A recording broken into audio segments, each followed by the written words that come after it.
Discuss about unit 6, life on the earth, geography class 12th.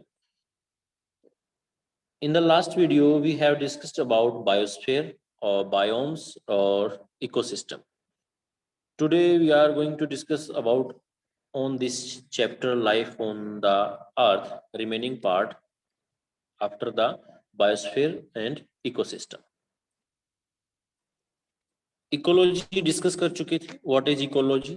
Ecology जो words है ओकियोस logy word से निकला है, ग्रीक वर्ड से निकल के आया था और उसमें जो पॉइंट आपने डिस्कस किए थे वो ओकियोस ओकियोलॉजी जो वर्ड्स है सबसे पहले जो यूज किया गया था 1869 में अर्नेस्ट हैकल्स के द्वारा यूज किया गया था. और ओकियोस मीन्स हाउस जो होता है हाउस, और लॉजी मीन्स होता है साइंस ऑफ या स्टडी ऑफ.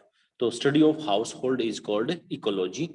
इकोलॉजी डिफाइन कर चुके थे और आपको फोटो भी भेजे गए थे कि जो बायोस्फीयर रिजर्व क्या होता है और इकोलॉजी क्या होता है, वो उसके टाइप्स भी आपको आपके जो स्कूल का जो क्लास ग्रुप है उसमें भेज दिए गए थे.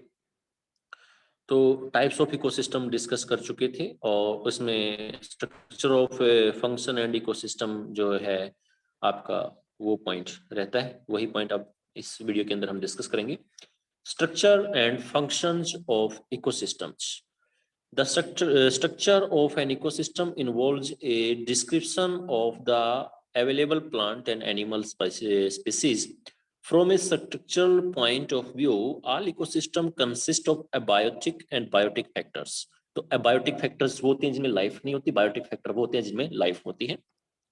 Abiotic factors includes rainfall, temperature, sunlight, atmospheric humidity, soil condition, inorganic substance like carbon dioxide, water, nitrogen, calcium, phosphorus, potassium, etc. तो ये जो एग्जाम्पल हैं आपके abiotic factors हैं जो इन्फ्लुएंस करते हैं. What is biotic factors? So they are biotic factors is include the procedure, the consumer's primary, secondary, tertiary, and the decomposer. The producer includes all the green plants which manufacture their own food through photosynthesis. तो एक words निकल के आया photosynthesis.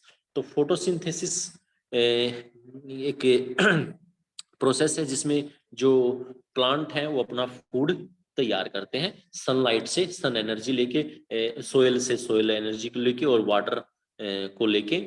तो वहां से minerals, soil से minerals ले लेते हैं, वाटर ले लेते हैं और ऊपर से सनलाइट से जो है ना वो अपना फूड बनाते हैं. तो वो होते हैं प्रोड्यूसर. प्रोड्यूसर वो होते हैं जो अपना खाना खुद बनाते हैं और जो उनको खाते हैं उसको फिर उसको बोलते हैं प्राइमरी कंज्यूमर, फिर उसको खाते हैं तो सेकेंडरी कंज्यूमर. तो ठीक ऐसी फूड चेन बन जाती है. तो यहाँ पर जो एक एग्जांपल लेके देखेंगे जो फूड चेन का है. The primary consumer includes herbivores. तो herbivores animals like deer, goats, mice जो प्लूरल है, माउस का प्लूरल है, and all plant eating animals. तो जो प्राइमरी कंज्यूमर होते हैं वो प्राइमरी कंज्यूमर क्या होंगे?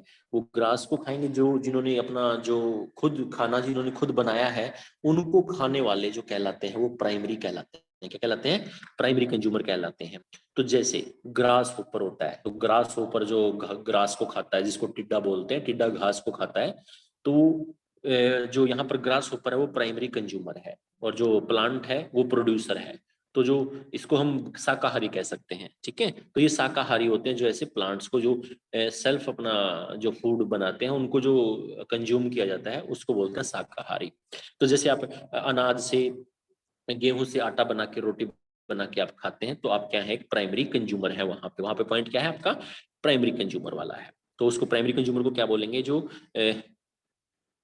इंक्लूड ऑल कार्निवोरस जो है, सॉरी, जो आपका प्राइमरी कंज्यूमर जो है हर्बीवोरस. तो क्या कहलाता है? हर्बीवोरस कहलाता है. एनिमल्स लाइक डियर, गोट. तो जैसे डियर है, बकरी है, तो बकरी पत्ते खाती है, पेड़ के पत्तों को खाती है. तो वो जो मांस तो नहीं खाती ना, मीट तो नहीं खाती. तो ऐसे ही वो उसको क्या कहेंगे? हम हर्बीवोरस कहते हैं. अगर आप कभी भी मांस, मिट्टी, अंडा नहीं खाते हैं तो आप क्या है? हर्बीवोरस है. क्या है आप? हर्बीवोरस हैं. जो सेकेंडरी कंज्यूमर होता है the carnivorous includes all flesh eating animals, तो जो एनिमल्स जो मांस मिट्टी खाते हैं या दूसरे एनिमल्स को खाते हैं तो वो कार्निवोरस कहलाते हैं। लाइक स्नेक, जैसे स्नेक है तो स्नेक फ्रॉग मेंढक को खाता है, टाइगर है, लॉयन है। Certain carnivores that feed also on carnivores are known as top carnivores, तो वो एक वैसे एनिमल्स भी हैं जो इन जो कार्निवोर्स थे आपके इनको भी खाते होंगे कोई ना कोई, तो उसको टॉप कार्निवोर्स बोल देते हैं। लाइक हावक्स, जैसे बाज है, तो बाज जैसे सांप को खा जाता है, सांप ने किसको खाया था, मेंढक को खाया था, ठीक है ना। तो इस तरीके से mongoose decomposer are those the feed that feed on dead organism, तो जैसे आपने देखा जब कोई कहीं पे कुछ जो वस्तु है जैसे कुत्ता सड़क पे देखा होगा आपने, एक्सीडेंट होने के बाद मर जाता है बेचारा, तो उसमें मरने के बाद उसमें जैसे कीड़े से बन जाते हैं ना, तो उसको उसको डिकम्पोज कर देते हैं, तो उसको खा जाते हैं, तो वो डिकम्पोजर कहलाते हैं, ठीक है ना। तो कुछ टाइम के बाद आप देखो वहां से वो मिट्टी मिट्टी में मिल जाएगा, बिल्कुल खत्म हो जाएगा, तो उसको डिकम्पोजर बोलते हैं। तो ऐसे ही फूड चेन में सबसे पहले क्या सीखा आपने, एक प्रोड्यूसर होता है, फिर प्राइमरी कंज्यूमर होता है, फिर सेकेंडरी कंज्यूमर होता है, फिर टर्सरी होता है, और फिर लास्ट में डिकम्पोजर आता है, ठीक है। तो ये ऐसे फूड चेन बनती है। तो decomposer are those that feed on the dead organism, for example scavenger like vultures and crows, and further breaking down of the dead matters by other decomposing agents like bacteria and various microorganisms जो आते हैं decomposer में count होते हैं। तो यहाँ पर हम जो एक structure and function of ecosystem, तो इकोसिस्टम का स्ट्रक्चर एंड फंक्शन कैसे काम करता है, तो जैसे आप देखेंगे प्रोड्यूसर, जैसे ग्रीन प्लांट होता है, तो ग्रीन प्लांट सन से एनर्जी लेता है और सोइल से जो है न्यूट्रिशन लेता है, और वाटर उसको सोइल से या जो आपके अपर लेयर पे मिल जाता है, तो वाटर, न्यूट्रिएंट और यहाँ से सोलर एनर्जी मिलने के बाद ये अपना खाना खुद बना लेता है। तो जो प्लांट है, जैसे अभी आपका जो एग्रीकल्चर है, गेहूं की फसल है, तो गेहूं की फसल को न्यूट्रिशन मिट्टी से मिलते हैं, पानी आप देते हैं, किसान के द्वारा दिया जाता है, और जो सूर्य की किरणें जब गिरती हैं तो वो अपना खाना बना लेता है। तो उसको पकने के बाद फिर जो खाएगा वो कहलाता है प्राइमरी कंज्यूमर। जैसे चारा है, आपके पशुओं को अगर चारा डाला जाता होगा तो वो जो है वो आपके मवेशी हैं, मवेशी क्या है आपके प्राइमरी कंज्यूमर है, तो उसको हर्बीवोरस बोलते हैं। क्या बोलते हैं, हर्बीवोरस। फिर अगर उनको कोई अगर खाता है तो उसको बोलते हैं सेकेंडरी कंज्यूमर। तो सेकेंडरी कंज्यूमर में, हाँ यहाँ एक एग्जांपल देख सकते हैं आप, लाइव एग्जांपल, अगर आप विलेज से कनेक्ट हैं तो भाई गांव में जब आपकी पशु ने, गाय ने, भैंस ने चारा खाया तो वो प्राइमरी कंज्यूमर कहलाया। लेकिन जब आपने उसका दूध पिया और उस पशु का दूध पिया तो वो आप कहलाएंगे उस टाइम पे सेकेंडरी कंज्यूमर बन जाएंगे, एग्जाम्पल के तौर पे अगर देखें तो, ठीक है ना। तो मांसाहारी नहीं कहेंगे आप इसको, लेकिन जो वो एक प्रोसेस होती है उस प्रोसेस के तहत। तो यहाँ पर जैसे यहाँ पर ग्रास होता है, घास होता है, तो ग्रास को ग्रास ऊपर खाता है, टिड्डा खाता है, और उस टिड्डे को मेंढक खाता है, और मेंढक को फिर बाज खाता है, या जो हावक, स्नेक। तो एक प्रोसेस होती है। तो जो प्रोड्यूसर होते हैं वो खाना खुद बनाते हैं, उनको खाने वाले को प्राइमरी, फिर उसको खाने वाले को सेकेंडरी, उसको खाने वाले को टर्सरी बोलते हैं, तो टॉप कॉर्निवर्स भी बोलते हैं। तो जो खाना खुद बनाते हैं उनको बोलते हैं प्रोड्यूसर, और जो बाद में उनको खाते हैं तो उसको बोलते हैं हर्बीवोरस, और फिर उनको खाने वाले को बोलते हैं कार्निवोरस, और उन कार्निवोरस को भी खाने वाले को बोलते हैं टॉप कार्निवोरस, ठीक है। अब इसी के बीच ये जरूरी नहीं है ये डिकम्पोज हो सकता है, डिकम्पोज डेड डेड भी हो सकता है। भाई डेड रिमेन्स कैसे हो सकता है, जैसे आपकी मान लो फसल है कोई टमाटर की, आलू की फसल है, अगर वो आपने एक जगह फेंक दी तो खराब हो जाएगा, वो खराब होके गलेगा, सड़ेगा, मिट्टी में मिल जाएगा ना, तो डिकम्पोज तो होगा। तो प्लांट भी डिकम्पोज हो सकते हैं, तो डिकम्पोज, तो इनको कौन खा सकता है, प्रोड्यूसर। जो प्रोड्यूसर को डिकम्पोज भी किया जा सकता है। जब आप कोई फ्रूट लेके आते हैं तो वो गल जाता है, तो वो फेंक देते हैं उसको आप, तो वो गलने सड़ने के बाद वो वहां से मिट्टी में मिल जाता है या गायब हो जाता है, तो उसको कौन है कि डिकम्पोज करता है उसको कोई ना कोई। फिर प्राइमरी भी होता है तो उसको भी डिकम्पोज होता है, या सेकेंडरी होता है वो भी डिकम्पोज होता है, जो टॉप होता है उसका भी कभी ना कभी डिकम्पोज होता है, तो लास्ट में होता क्या है इनका, डिकम्पोज। तो यहाँ से आपका पॉइंट क्लियर हो जाना चाहिए कि जो सोलर एनर्जी है, तो सोलर एनर्जी कैसे आया, पहले प्रोड्यूसर के पास, फिर प्राइमरी के पास, फिर सेकेंडरी के पास, फिर टर्सरी के बाद, और इन सभी का फोर्थ स्टेज का डिकम्पोज होता है। और डिकम्पोज होने पे प्रोड्यूसर का भी डिकम्पोज होता है, प्राइमरी कंज्यूमर का भी डिकम्पोज होता है, सेकेंडरी का भी डिकम्पोज होता है, और टर्सरी का भी डिकम्पोज होता है। तो लाइव एग्जांपल मैंने आपको बता ही दिया। तो ये था आपका structure and function of ecosystem. तो इकोसिस्टम का स्ट्रक्चर एंड फंक्शन कैसे काम करता है।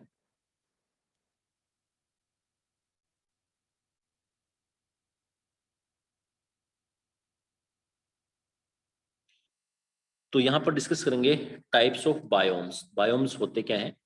In the earlier paragraphs, you have learned that mean of the term biome. Biome के term को आप डिस्कस कर चुके थे लास्ट जो आपका पैराग्राफ था.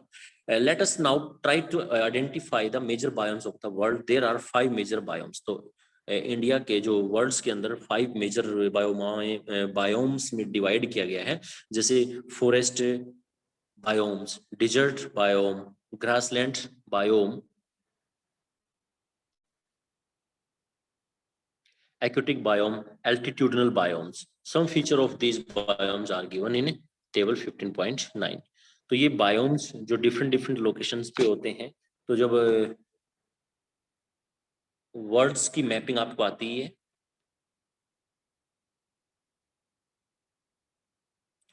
तो different locations पे कहीं कहीं आपको desert देखने को मिलेंगी। तो desert एरिया जैसे थार इंडिया में हो गया, सहारा अफ्रीका में हो गया, आटाकामा साउथ अमेरिका में हो गया, गोबी का चाइना में हो गया। तो कुछ डिजर्ट वाले रीजन दिखाई देंगे तो वहां बायोम कैसा मिलेगा? डिजर्ट मिलेगा।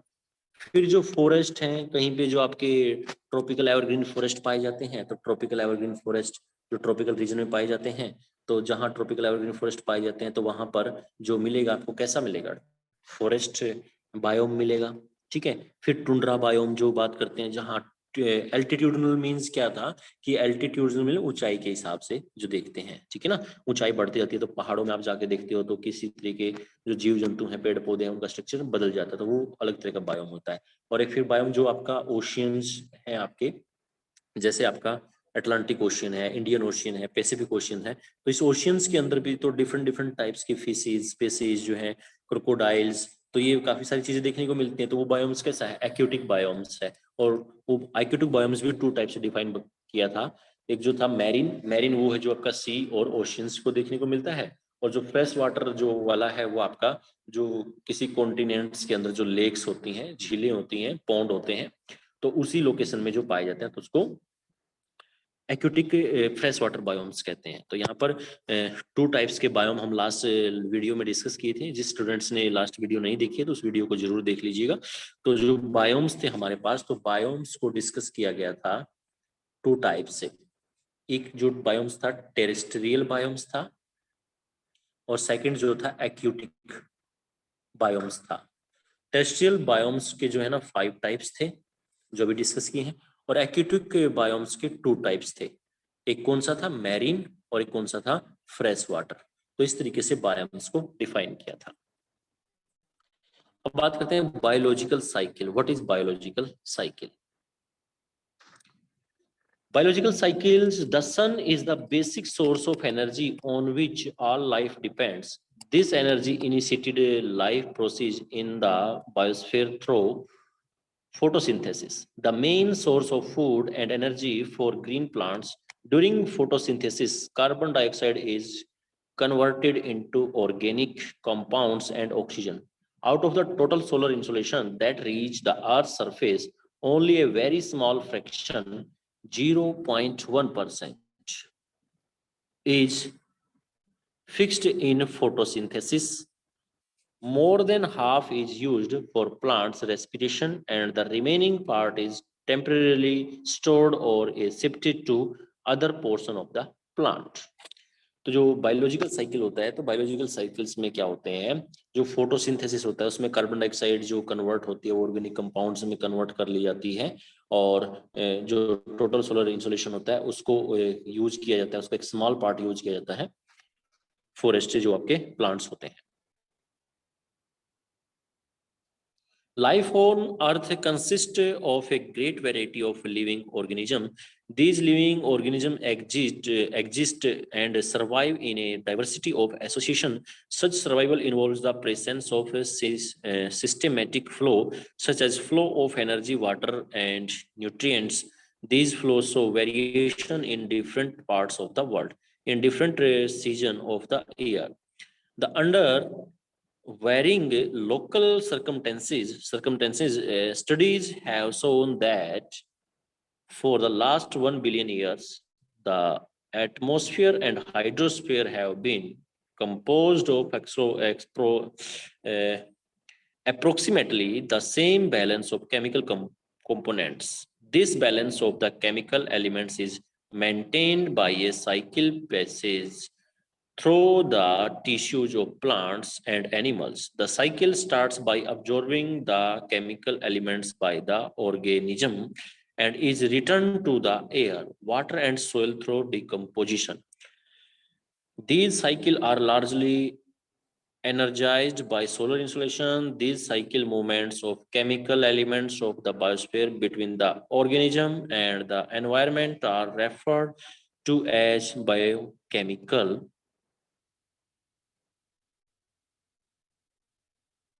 cycles.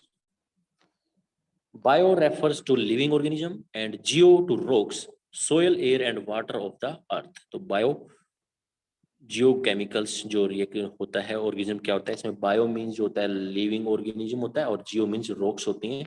तो लिविंग ऑर्गेनिज्म की जो है फिजिकल फैक्टर के साथ जो अटैचमेंट है वो जो किस तरीके से, जैसे आपका एक पेड़ हो गया, एक मान लो आपका एक लाइव एग्जांपल बंदर ले लेते हैं, तो वो उस इलाके में जो बंदर रहता है उसको काफी सारे जो जियोलॉजिकल फैक्टर होते हैं इम्पैक्ट डालते हैं उसके ऊपर। एक जो फॉरेस्ट है उसका स्ट्रक्चर कैसा बनेगा कैसा नहीं, उस पर भी काफी सारे फैक्टर काम करते हैं। तो इसको बायोकेमिकल जो ये डिकम्पोज होता है वहीं पे उसका जन्म भी होता है और फिर उसके बाद वो जैसे पेड़ पत्ते गल सड़ जाते हैं, जमीन के अंदर गिर जाते हैं, तो बायोकेमिकल जो रिएक्शंस होते हैं तो वो उस तरीके से एक पूरा साइकिल होता है। तो बायोकेमिकल जो आपका साइकिल है बायो जियोकेमिकल्स साइकिल्स कहलाता है।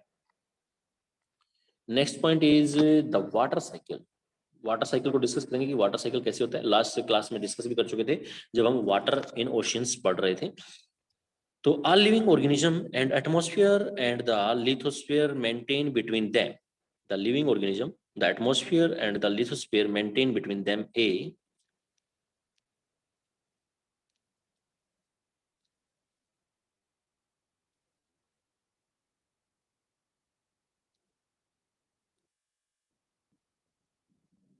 a circulation of water in solid, liquid or gaseous form referred to as the water of hydrological cycle। तो water of hydrological cycles की जब हम बात करते हैं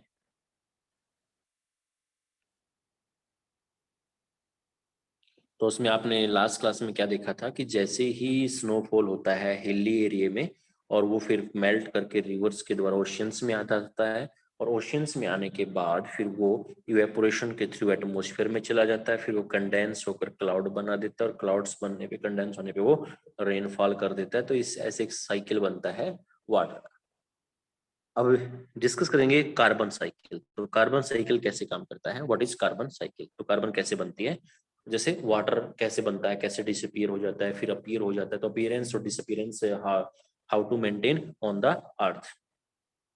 तो कार्बन भी ऐसे ही एक साइकिल होगा। तो कार्बन कैसे बनता है, carbon is one of the basic elements of the living organism. It forms the basic constituent of all the organic compounds. The biosphere contains over 500,000 carbon compounds in them. The carbon cycle is mainly the conversion of carbon dioxide। तो carbon dioxide जो gas होती है हम जैसे release करते हैं और O2 हम लेते हैं, CO2 को हम रिलीज करते हैं, तो carbon dioxide this conversion is initiated by the fixation of carbon dioxide from the atmosphere through photosynthesis photosynthesis Such conversion results in the production of carbohydrates, glucose, that may be converted to other organic compounds such as sucrose, starch, cellulose, etc. Here, some of the carbohydrates are utilized directly by the plant itself.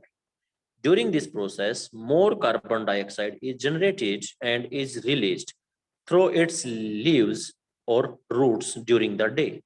The remaining carbohydrates not being utilized by the plant became part of the plant's tissues. Plant tissues are either being eaten by the herbivorous animals or get decomposed by the microbe। तो जैसे ही जो plants अपना food बनाता है तो उसमें काफी जो अपने फूड प्रोसेस के अंदर वो कार्बन डाइऑक्साइड को यूटिलाइज कर लेता है, जो रिमेनिंग बच जाता है उसको वो यूटिलाइज कर लेता है, जो उसके टिश्यूज बनने में जो बनते हैं उसमें यूटिलाइज कर लेता है। The herbivores convert some of the consumed carbohydrates into carbon dioxide for release into the air through respirations. The microorganism decompose the remaining carbohydrates from the animal dies. The carbohydrates that are decomposed by the microorganism can then get oxides into carbon dioxides. तो जो and the return to the atmosphere, तो यहाँ पर एक process देखेंगे carbon cycles की। तो carbon cycle की जो प्रोसेस देखी, एसिमिलेशन बाय प्लांट्स, तो जैसे ही एटमॉस्फेयर में CO2 प्रेजेंट होती है तो CO2 को प्लांट यूज करते हैं और रिलीज करते हैं। प्लांट्स जो रेस्पिरेशन करते हैं तो उस रेस्पिरेशन में वो CO2 को लेते हैं, O2 को रिलीज करते हैं, ठीक है। फिर जो प्लांट्स के अंदर जो CO2 चली जाती है उसको रूट रेस्पिरेशन होता है, तो रूट रेस्पिरेशन हो सकता है, या जो एनिमल्स होते हैं तो वो रूट रेस्पिरेशन से भी रिलीज होती है, ठीक है। तो रूट रेस्पिरेशन से वो सोइल्स के अंदर चली जाती है, सोइल्स भी फिर रिलीज करती है उसको CO2 को। या जैसे अपने यहाँ पे एनिमल्स रेस्पिरेशन करते हैं, तो एनिमल्स रेस्पिरेशन करके क्या करते हैं, रिलीज करते हैं, CO2 को रिलीज करते हैं, एनिमल्स रिलीज करते हैं। और एनिमल्स जब मर जाते हैं, डेथ रिमेन हो जाता है, उसको डिकम्पोज कर दिया जाता है। डिकम्पोजर क्या करते हैं, उसको CO2 को फिर रिलीज करते हैं, तो वो रिलीज होने के बाद ऐसे आती है। तो एटमोस्फियर के अंदर CO2 आती है और जाती है। तो वो जो इनकमिंग है, इनकमिंग कैसे आया, CO2 को प्लांट ने लिया, ठीक है, अपना खाना बनाया, और ये अपना जो रेस्पिरेशंस के द्वारा उसने कन्वर्ट कर दिया, CO2 को किस में कन्वर्ट कर दिया, O2 में कन्वर्ट कर दिया। जो प्लांट रेस्पिरेशन करते हैं, कुछ प्लांट ऐसे होते हैं वो जो है ना शाम को आप कर देते हैं ना, जैसे पीपल का जो पेड़ है, कहते हैं कि वो पीपल का पेड़ जो दिन में और रात में दोनों टाइम पे क्या करता है, CO2 कंज्यूम करता है, O2 रिलीज करता है। तो जो आपके प्लांट है वो रात में क्या करते हैं, CO2 को रिलीज करते हैं। तो प्लांट रेस्पिरेशन के द्वारा रिलीज भी करते हैं और लेते भी हैं। तो ऐसे उन्होंने CO2 लिया, फिर वो उसके रूट्स के थ्रू, रेस्पिरेशन के थ्रू रिलीज हो जाता है, तो एटमोस्फेयर में ऐसे रिलीज भी हो जाता है। फिर जब एनिमल्स होते हैं तो एनिमल्स क्या करते हैं, एनिमल्स रेस्पिरेशन के थ्रू CO2 को रिलीज करते हैं, O2 को कंज्यूम करते हैं, तो ऐसे एटमोस्फेयर में CO2 आती है। या फिर जब एनिमल्स जो है ना डिकम्पोज होते हैं, तो डिकम्पोजर उसको डिकम्पोज कर देता है और फिर रिलीज करता है CO2। तो फिर ऐसे CO2 में मिट्टी में मिल जाता है, डिकम्पोजर मिट्टी में मिल जाते हैं, जैसे आपने देख के कुत्ता जो है ना गल सड़ने के बाद मिट्टी में मिल जाता है, तो फिर वो सोल्स में, और सोल्स फिर रेस्पिरेशन करके उसको रिलीज करती है CO2 में। तो ऐसे एक साइकिल बनता है। तो इसी के बाद फिर नेक्स्ट जो साइकिल है, ऑक्सीजन का साइकिल डिस्कस करते हैं। ऑक्सीजन का साइकिल कैसे काम करता है इस अर्थ सरफेस के ऊपर। The oxygen cycle, oxygen is the main by product of photosynthesis. It is involved in the oxidation of carbohydrates with the release of energy, carbon dioxide and water. The cycle of oxygen is highly complex process. Oxygen occurs in the number of chemical forms and combinations. It combines with nitrogen to form nitrates and with many other minerals and elements to form various oxides such as the iron oxides, aluminum oxides and others. Much of oxygen is produced from the decomposition of water molecules by sunlight. तो maximum जो oxygen produce होती है वो आपका waters का decomposition होने पे, molecules जो डिकम्पोज होते हैं बाई सनलाइट, जैसे सनलाइट्स निकलती है।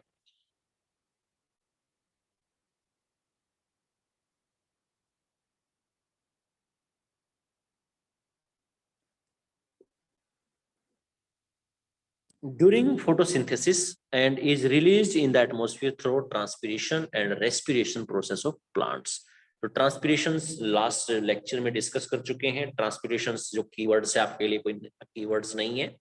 जैसे जो प्लांट्स के जो लीफ होते हैं, जब वो अपना फूड बनाने के बाद फोटोसिंथेसिस के थ्रू वाटर को रिलीज करते हैं एटमॉस्फेयर में, तो उस वाटर रिलीज को ट्रांसपिरेशन कहते हैं। क्या कहलाते हैं, ट्रांसपिरेशन कहलाता है। तो ये ट्रांसपिरेशन वाटर जो रिलीज होता है ट्री की लीव्स के थ्रू, उसको ट्रांसपिरेशन कहते हैं। और रेस्पिरेशन के थ्रू भी आपने देखा होगा, जब पेड़ जो है ना दिन के समय में O2 जो है ना ऑक्सीजन रिलीज करते हैं, तो वो रेस्पिरेशन है, और जब फूड प्रोसेस करते हैं तो ट्रांसपिरेशन है। तो इसके थ्रू एटमॉस्फेयर में O2 प्रेजेंस होती है। तो आप अगर आपके नियर बाई अगर आपके पेड़ पौधे काफी ज्यादा होंगे तो वो दिन के अंदर क्या कर रहे हैं, आपके लिए O2 जनरेट कर रहे हैं। और जब वो खाना बना रहे हैं तो खाना बनाने पे ट्रांसपिरेशन भी कर रहे हैं, तो ट्रांसपिरेशन के थ्रू भी आपको O2 मिल रही है। क्लियर ये पॉइंट। अब नेक्स्ट जो पॉइंट है वो है नाइट्रोजन साइकिल। तो नाइट्रोजन साइकिल को डिस्कस करते हैं कि नाइट्रोजन साइकिल कैसे काम करता है। The nitrogen cycle, nitrogen is a major constituent of the atmosphere comprising about 78% of atmospheric gases. It is also an essential constituent of different organic compounds such as amino acids, nucleic acids, proteins, vitamins, and pigments. Only a few types of organisms, like certain species of soil bacteria and blue-green algae, are capable of utilizing it directly in its gaseous forms. तो जो nitrogen आप पता है कि atmosphere में 70% से भी ऊपर क्या है, नाइट्रोजन प्रेजेंस है। लेकिन कुछ प्लांट्स ऐसे हैं कि उस नाइट्रोजन को डायरेक्ट नहीं लेते, उसको सोइल के थ्रू लेते हैं। तो ऐसे कुछ प्लांट्स ऐसे होते हैं जो डायरेक्टली नाइट्रोजन को कंज्यूम करते हैं। ठीक है, अब जैसे नाइट्रोजन ह्यूमन बीइंग हम भी है ना, नाइट्रोजन की भी जरूरत होती है हमारे शरीर को, लेकिन नाइट्रोजन हम गैस की फॉर्म में नहीं लेते हैं कि हम जैसे, अब जैसे आपने इनहेल किया तो आपके माउथ में जब हवाएं गई तो उसके साथ नाइट्रोजन भी है, CO2 भी है, O2 भी है। तो आपके जो लंग है वो क्या करते हैं, O2 को रख लेते हैं, बाकी वो रिलीज कर देते हैं, CO2 को निकाल देते हैं साथ में। तो ऐसे नाइट्रोजन हम यहाँ से यूज नहीं करते। ठीक है, तो ऐसे एक प्रोसेस होती है, नाइट्रोजन कौन कैसे यूज कर रहा है। 90% of fixed nitrogen is biological. The principal source of free nitrogen is the action of soil microorganism and associate plant roots on atmospheric nitrogen found in pore species of the soil. Nitrogen can also be fixed in the atmosphere by lightning and cosmic radiations. In the ocean, some marine animals can fix it. After atmospheric nitrogen has been fixed into an available form, green plants can assimilate it. Herbivorous animals feeding on plants in turn consume some of its. Dead plants and animals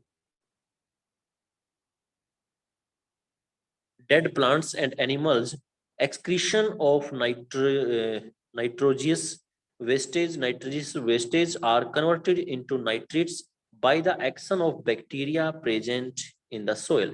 Some bacteria can even convert nitrates into nitrates that can be used again by green plants. There are still other types of bacteria capable of converting nitrates into free nitrogen, a process known as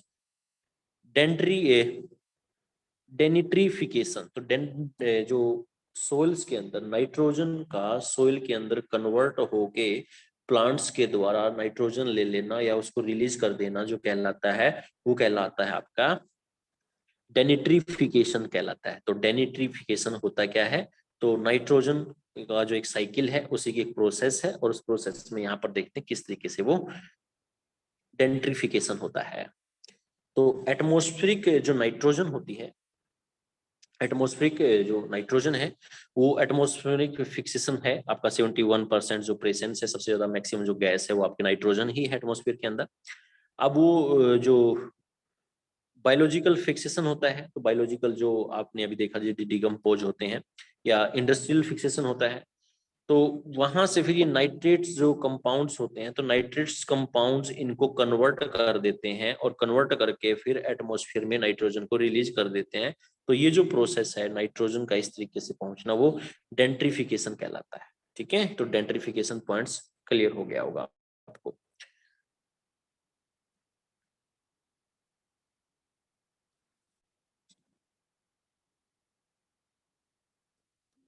next जो cycle है वो है other mineral cycles.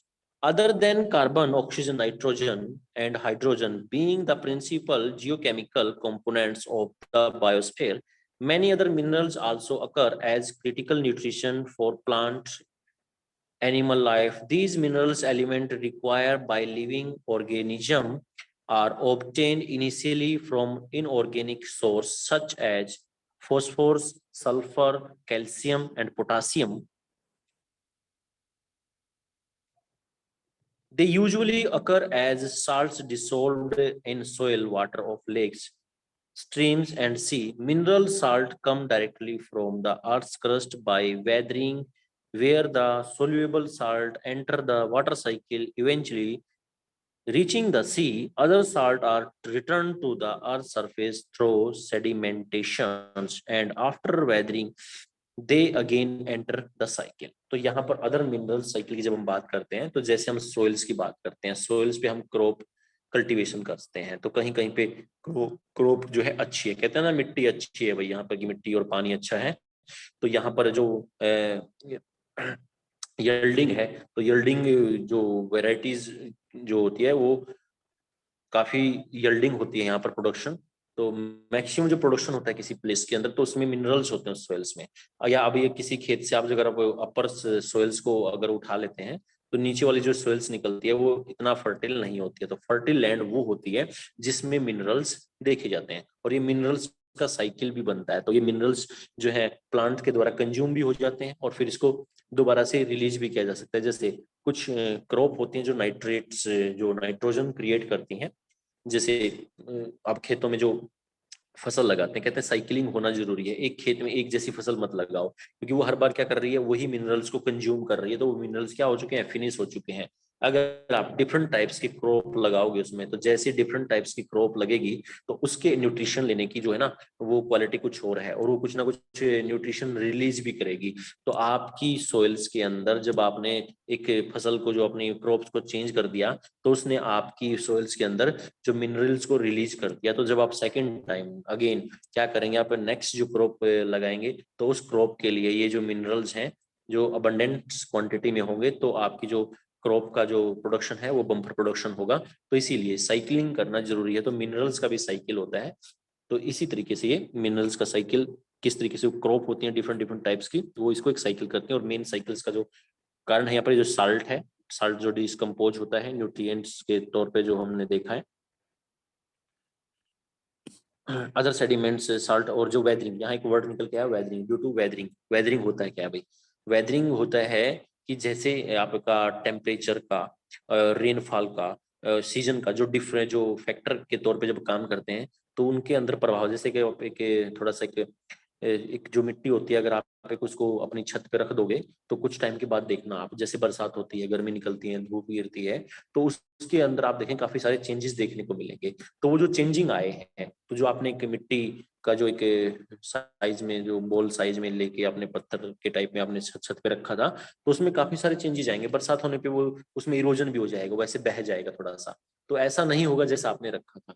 तो ये जो factor काम करते हैं ना, उसको बोलते हैं वेदरिंग, ड्यू टू वेदरिंग। तो वेदर जो ना, वेदर का कंडीशन अप्लाई होता है उस पर, वो वैसा नहीं रहता है, तो उसमें चेंजेस आ जाते हैं, तो वो चेंजेस आने ही वेदरिंग कहलाता है। तो यहाँ तक आज जो हमारी क्लास थी, उस क्लास में हम कौन कौन से पॉइंट डिस्कस कर चुके हैं, जो साइकिल जो कर चुके हैं उसमें मिनरल साइकिल डिस्कस कर चुके हैं, नाइट्रोजन साइकिल डिस्कस कर चुके हैं, और नाइट्रोजन साइकिल्स के बाद फिर डिस्कस किए थे बायोलॉजिकल साइकिल। तो सबसे पहले बायोलॉजिकल जो बायोकेमिकल साइकिल्स था, किस तरीके से काम करता है, फिर नाइट्रोजन साइकिल डिस्कस किए थे, वाटर साइकिल डिस्कस किए थे। तो ये जो साइकिल डिफरेंट टाइप्स के साइकिल्स हैं, इनके आप नोट्स बना लेंगे अपनी बुक में। और यहाँ तक हमारा टॉपिक कंप्लीट हो चुका है। अभी टॉपिक में कुछ रिमेनिंग पार्ट्स रहते हैं, उसको नेक्स्ट वीडियो में डिस्कस करेंगे। अभी तक आपने जो फेयर नोटबुक है उसको मेंटेन कर लिया होगा, तो मेंटेन नहीं किया तो मेंटेन करते रहिएगा, नोट्स को बनाते रहिएगा। साथ में आपके जो क्लास का जो ग्रुप है, उसमें आपके जो जो हेल्पफुल पिक्चर होती हैं, पीडीएफ होती हैं, वो आपको भेज दी जाएंगी, जिनसे आप अपने नोट्स को बना सकते हैं। और ड्यू टू पेंडेमिक सीजन आप लोगों को घर पे ही रहना चाहिए। स्टे होम, स्टे सेफ, और स्टडी विद सुरेंद्रा। तो thanks for watching this video. Have a nice day.